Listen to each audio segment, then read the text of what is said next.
My name is Alex, a 35-year-old guy living in a quiet suburban neighborhood in California, USA. My community is managed by a homeowners association, HOA, an organization that everyone knows is a breeding ground for bizarre rules and presidents who love controlling everything.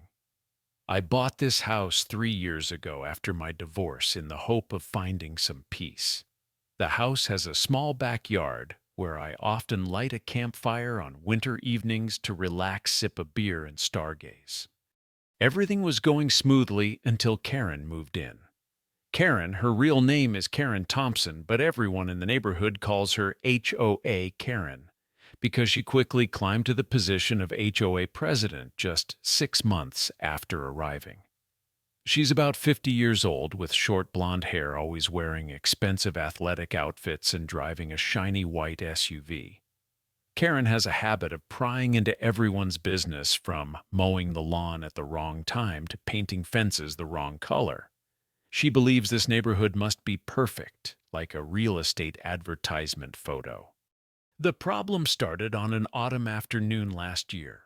I had bought a pile of firewood from a local farm, dry oak logs, neatly stacked next to the garage.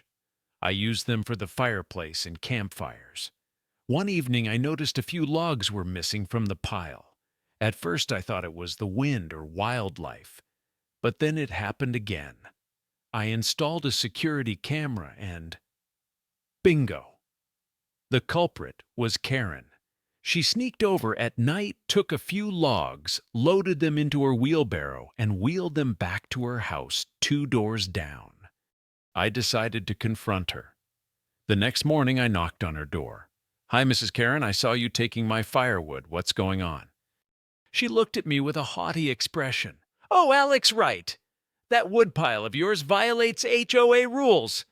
It looks messy and could attract rats. I was just cleaning up for the neighborhood. If you don't like it, feel free to file a complaint." She slammed the door in my face. I checked the HOA rules. There wasn't a single line prohibiting stacking firewood next to the garage. But Karen was the president, so she had the power to fine me if she wanted.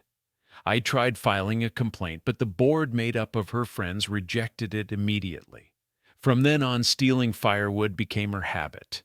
Every week she took a few logs, and my pile kept dwindling. I bought more, but the situation didn't change. I even called the police, but they said it was an internal HOA matter and wouldn't intervene. I'm not the type who likes to start fights. I tried talking to other neighbors. Mr. Bob, who lives next door, told me that Karen once fined him $200 for leaving his son's bike in the yard for more than 24 hours. Mrs. Mary was forced by her to cut down her rose bushes because they were not in keeping with the neighborhood style. Everyone hated her, but no one dared do anything for fear of fines or lawsuits. I decided to try the friendly approach. I brought over a basket of homemade cookies to her house. "Mrs. Karen, maybe there's a misunderstanding. My firewood isn't harming anyone, and I need it for the fireplace. Could you please stop?" She smirked. "You think cookies will bribe me? This is an upscale neighborhood, not the countryside. If you want to burn fires, buy an electric heater. As for that woodpile, I'll keep cleaning it up if it's still messy." She threw the basket of cookies into the trash right in front of me. Furious, I put up a fence around the woodpile and hung a sign saying "private property." But Karen didn't stop. She sent me a $50 fine notice for unapproved fencing and still sneaked over to take the wood. The camera recorded it, but when I posted the video on the neighborhood Facebook group, she deleted it immediately and threatened to sue me for invasion of privacy. By this point, I'd lost over $300 on firewood, and winter was coming. I needed to do something. I remember those pro-revenge stories on Reddit, smart legal ways to get payback, but my idea was a bit extreme. I'm a mechanical engineer working for a company that manufactures outdoor equipment. I have knowledge of materials and a small workshop in the garage. One evening, while scrolling Reddit, I read an old story about someone using bait to trap a thief. The idea struck instead of real firewood, I'd make fake logs hollow inside and stuff them with gunpowder. Gunpowder. It sounds dangerous, but I wasn't planning to kill anyone. I was thinking of the type used for fireworks, safe stuff that just goes pop and makes smoke no injuries. I bought the ingredients from a specialty store legal in my state for recreational purposes and started crafting. I selected real oak logs, hollowed out the insides with a specialized drill. Each log was about 50 centimeters long, 15 centimeters in diameter. Inside, I packed a mixture of gunpowder mixed with colored powder to create colorful smoke, and installed a slow-burning fuse, the kind that only activates at high temperatures, like in a fireplace. I made about 20 of them looking identical to real firewood from the outside. For safety, I calculated the amounts to only explode the log itself, creating a loud bang and thick smoke, but not breaking windows or causing a big fire.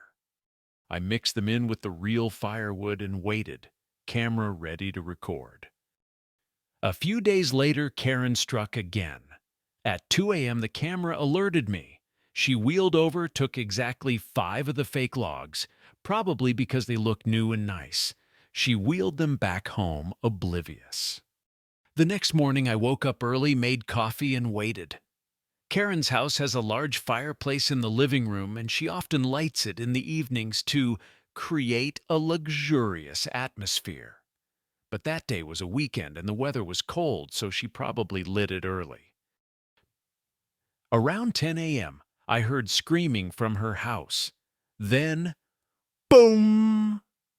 The first explosion rang out, followed by blue and red smoke billowing from the chimney. She ran out to the front yard, face smeared with soot, hair disheveled, yelling, "Help, my house is being terrorized." Neighbors rushed out to watch. Mr. Bob chuckled. Mrs. Mary covered her mouth, trying not to laugh. I pretended to be concerned and ran over. "Mrs. Karen, what happened?